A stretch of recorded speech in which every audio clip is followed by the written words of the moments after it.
Hi, welcome to Body in Balance. We're going to be talking today and covering quite a big subject with our soil health, the ancient civilizations, our gut health, and how we're going to bring ourselves and our bodies and our planet back into a superior form of health. And so I really like to welcome you. And I'd like to start today, obviously going back a little bit in time, because my project here is teaching adults and children all about gut health, how we can change our health through our microbes in our gut. And we're just doing this using our food that the planet has really provided from us or to us. So let's start a little bit about the ancient history of cultured food. So this goes back way in time to ancient Rome, Egypt. And these cultures knew all about how to preserve food. And they turned it then into their own medicine. So something like sauerkraut that you're seeing so often now on the shelves that may be seen as a newfangled health food, this isn't newfangled. This is ancient civilizations have been doing this. And so simply sauerkraut, a cabbage, a carrot, an onion, a garlic, which was all grown in those areas of the world. Even the ancient lettuce was all fermented and cultured, and they all had their own different ways of culturing food. So if we go over to the Orient, they have great ways, things like our kimchi that we're seeing on the shelves now. These foods have been preserved, cultured, and not only does it preserve the food for long travels, for long distance, for temperature changes, this food is full of microbes, full of millions and millions and millions of microbes. It's astounding. So a little bit about our body. We are more microbes than we are cells in the body.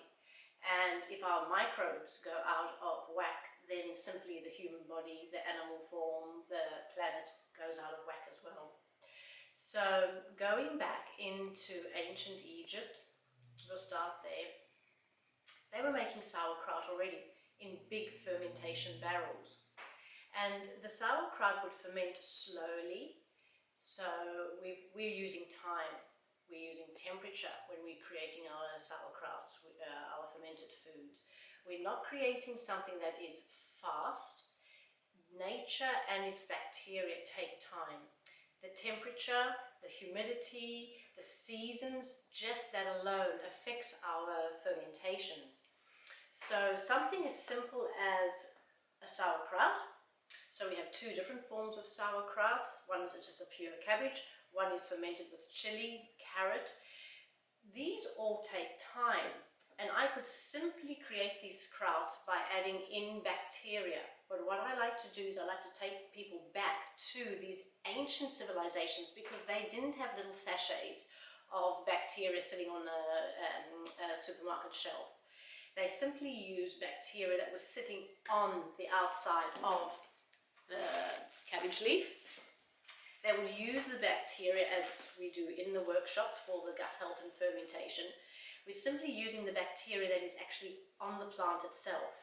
So it's as simple as this. Use nature, utilize it, and we can create all sorts of things to improve our health.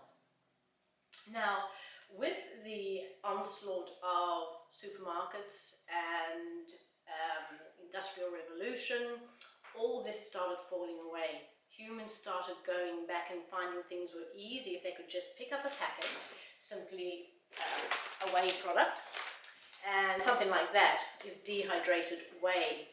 And whey, as you might know or might not know, comes from the byproduct of making cheese. And the whey itself is simply this. It's a liquid form.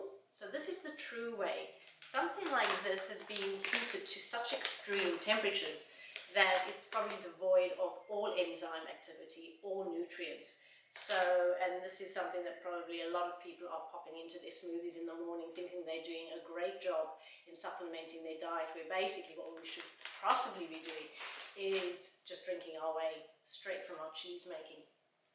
So I'd like to show how easy it is, not probably in this presentation, but simply in our workshops, this is what we take people back to. We're using nature's magnificence, we're using its own bugs in creating these fermented